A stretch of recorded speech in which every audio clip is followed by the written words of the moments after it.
L'événement annuel le plus attendu des fans de la pop culture, le Comic-Con de San Diego, est officiellement ouvert avec évidemment déjà son lot d'annonces et c'est pour ça qu'il y aura un récap par jour tout le week-end, histoire de revenir sur les très nombreuses annonces qu'il ne fallait pas manquer à l'occasion de cet événement et on commence directement avec Marvel. Alors oui, Marvel aura un panel dédié ce dimanche matin à 2h30, ce sera évidemment à suivre en direct et il y aura ensuite son récap de disponible, mais là si je vous en parle, c'est qu'on a déjà des informations très intéressantes, notamment cette image, parce que oui, il y a en gros des décors et des costumes de Avengers Doomsday qui sont notamment présents et l'un d'entre eux est quelque chose qu'on n'a encore jamais vu dans les images ou encore trailers, et il s'agit d'une sorcière de Latverie, c'est officiel, c'est vraiment une petite tablette qui le précise. Alors c'est un peu surprenant parce que techniquement parlant, même si évidemment le Docteur Fatalis, le Docteur Doom, est un personnage lié étroitement à la magie, ça on le sait, c'est vraiment sa particularité, c'est mi-magie, mi-science, c'est ce qui le rend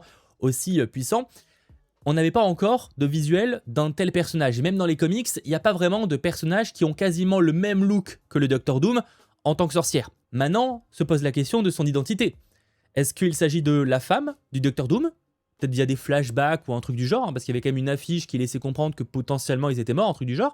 Donc est-ce que c'est sa femme? C'est Wanda Maximoff? Je sais que c'est une théorie qui revenait beaucoup. Là-dessus, on ne sait pas. Ce qui est très intéressant, et c'est pour ça que je vous en parle encore, c'est que ça, c'est le truc qui a été dévoilé le premier jour. Mais le lendemain, ça a été mis à jour. Ce qui est quand même assez étonnant. Et c'est pas une image qui est à côté, c'est vraiment le même lieu, le même mannequin d'une certaine manière, qui a eu un costume différent. Alors au début quand j'ai vu ça, je me suis dit bon, en fait c'est juste genre la luminosité, ils ont mis un projo jaune et ça donne cet effet, parce que c'est vrai qu'il y a toujours ce côté un petit peu vert, mais qui doit être en fait le reflet du décor.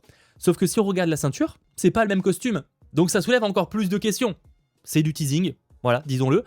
Maintenant, est-ce que ça veut dire qu'on aura plusieurs sorcières avec chacune leur couleur? C'est possible, mais je rappelle que Avengers Doomsday sortira le 16 décembre, donc évidemment, on en reparlera en temps voulu. Toujours à l'occasion du Comic-Con de San Diego, même si techniquement c'était plus à l'occasion de la promotion de Spider-Man Brand New Day dans ce cas-là précis, mais bon, je vous en parle tout de même. Kevin Feige a parlé un peu du futur du MCU après Avengers Secret Wars, en confirmant que Avengers Secret Wars, prévu en fin d'année 2027, représenterait un début, puisqu'il établirait un nouvel univers unique, rationalisé, simplifié, plus facile à suivre pour le public. En gros, ça partirait sur un presque reboot avec de très gros guillemets, puisque en fait certains aspects après Avengers Secret Wars sembleront familiers pour les fans, mais beaucoup d'autres choses seront entièrement nouvelles. Pour eux, c'est vraiment un moyen de repartir sur de nouvelles bases, tout en gardant ce qui a marché et ce qui marche toujours aujourd'hui, et leur permettre ainsi d'attirer un tout nouveau public, plus jeune, et de se connecter avec une nouvelle génération. C'est vraiment ce qu'il a pu, entre autres, expliquer, et tout ça commencera, entre autres, avec le film X-Men. Voilà, même si on ne sait pas encore quand il sortira. Sachant que Kevin Feige a également exclu l'idée d'un Avengers Secret Wars divisé en deux parties. Apparemment, il n'y aura vraiment qu'un film. Il a également confirmé qu'ils avaient déjà des plans jusqu'en 2042, même si évidemment tout ça peut particulièrement changer, et que Miles Morales en finirait bien par arriver en live action, mais après les films d'animation Beyond the Spider-Verse, notamment datés pour l'instant en 2027. On revient du côté des annonces réelles du Comic-Con de San Diego avec PlayStation qui a dévoilé un tout nouveau trailer d'histoire pour le jeu Marvel's Wolverine. On y voit Logan qui est foudrage et qui confronte Jean Grey. Du côté des ennemis, on a également La Main avec Deathstrike, l'un des principaux antagonistes. Et ils ont également révélé que David Fleming va composer les musiques du jeu Marvel's Wolverine. Il est notamment connu pour avoir fait les musiques de Superman de James Gunn dernièrement, ou encore de la série The Last of Us de HBO. Et sachez même que l'une des musiques est déjà disponible. Vous tapez Logan Track et vous la retrouverez sur YouTube. Sachant qu'ils ont également annoncé qu'était dès maintenant disponible un comics préquel à Marvel's Wolverine, vous le retrouvez sur internet. Et je rappelle que le jeu sortira le 15 septembre 2026 sur PlayStation 5, et évidemment on en reparlera. Ça, c'était les news Marvel. Pour la news suivante, nous allons parler de Blade. Alors non, pas ce que vous imaginez, mais de Blade Runner 2099.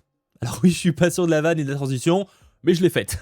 À l'occasion du Comic-Con de San Diego, ils ont dévoilé les premières images de cette série Blade Runner 2099 avec Michelle Yeoh et Hunter Schafer. Le showrunner a même confirmé que les événements de cette série se dérouleraient 50 ans après ceux de Blade Runner 2049. Jusque-là, c'était logique, c'est dans le titre, et qu'on y verra un Los Angeles qui a connu une transformation considérable. Entre 2049 et 2099, il y a eu une révolte des réplicants. La guerre a donc éclaté et les humains ont perdu.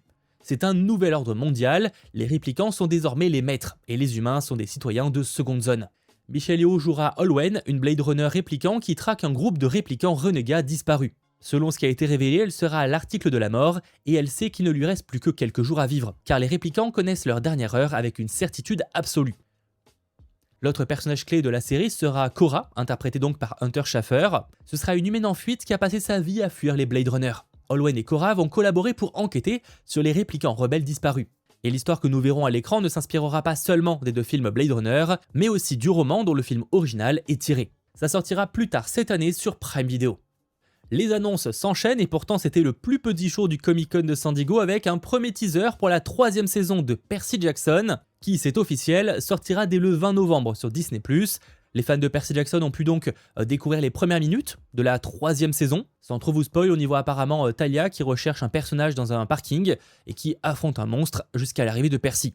Ils ont également confirmé que Annabeth sera séparée du groupe dans cette 3e saison, quelque chose qu'on sait déjà si on a lu le bouquin, mais bon voilà, et que c'était un moyen pour les showrunners d'explorer davantage son univers, découvrir où elle se trouve et apporter un nouvel éclairage sur sa situation. Ils enchaînent en précisant que la 3e saison ira dans des endroits que nous attendions depuis très longtemps. Faut dire que là pour le coup, là où le premier et le 2e tome avaient plus ou moins été adaptés au cinéma, très librement mais quand même, là ça sera totalement inédit. Et ça fait plaisir. Du côté des teasers et bandes annonces, on a eu le droit au premier teaser du film Scrooge avec Johnny Depp, le retour de Johnny Depp dans une grosse production au cinéma, daté pour le 11 novembre 2026 au cinéma. Ce sera réalisé par T. West, connu pour la trilogie Pearl, avec Maxine. A savoir que l'acteur est aussi apparu sur scène dans le costume et que visiblement il s'éclate dans le rôle. Faut dire qu'il adore les rôles de transformation, comme ça l'a été un peu pour Jack Sparrow à l'époque, même complètement en fait. Et il s'amuse à faire un petit sketch là comme ça lors du Comic-Con de San Diego. En vrai, je suis KO de voir le film, surtout que c'est quand même un combo assez étonnant. Film Scrooge, Johnny Depp, bon ça à la limite pourquoi pas, mais réalisé par T. West,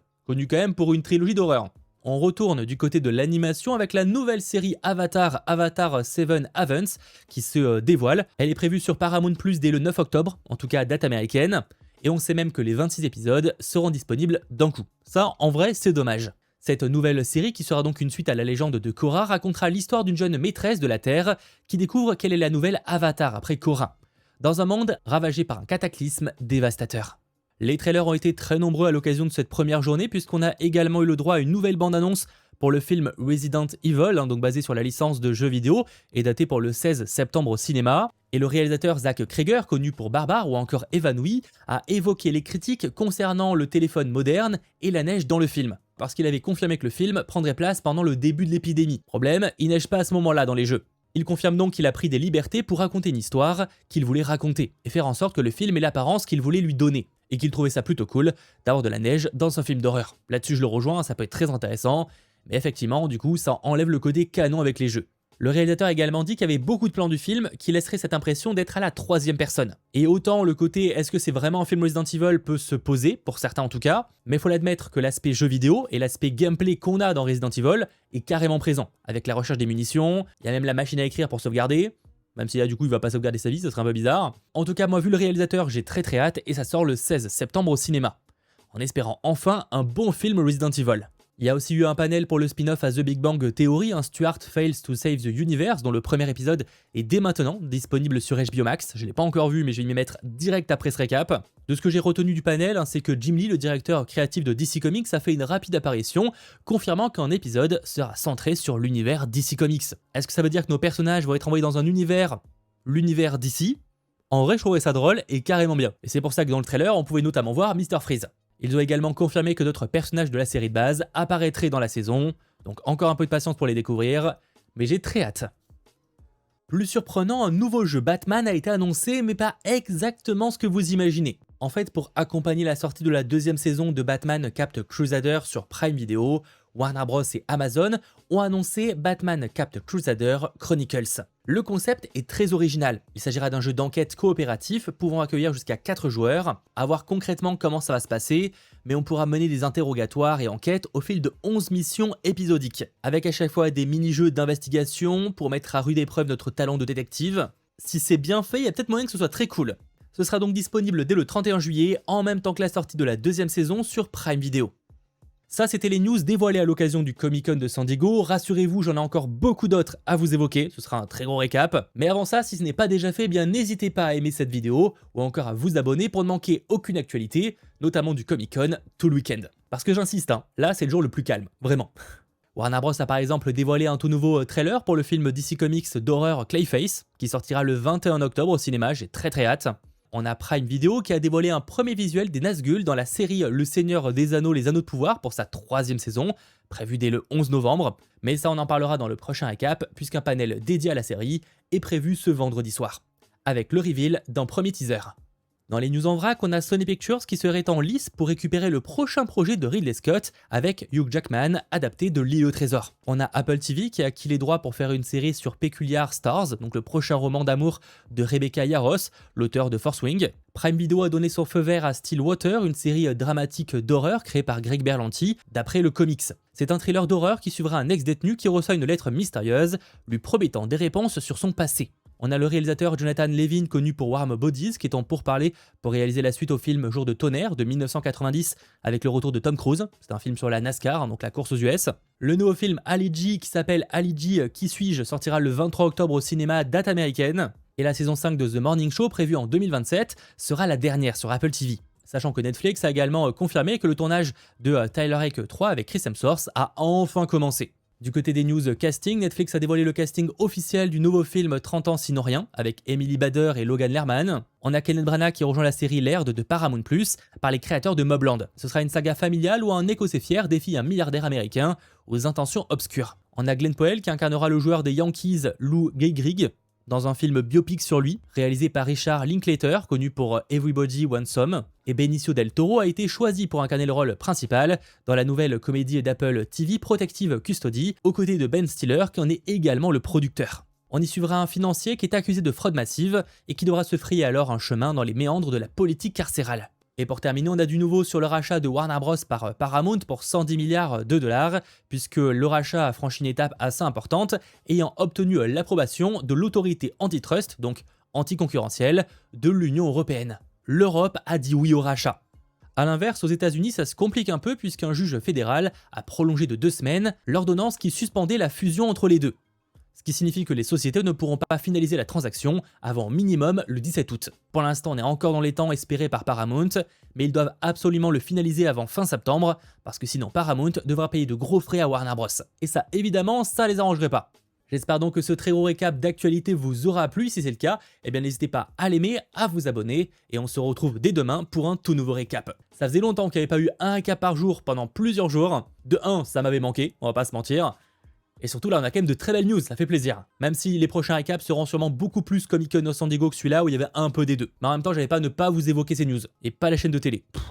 La fatigue, je suis un peu claqué, c'est possible. Bref, on se dit à très vite.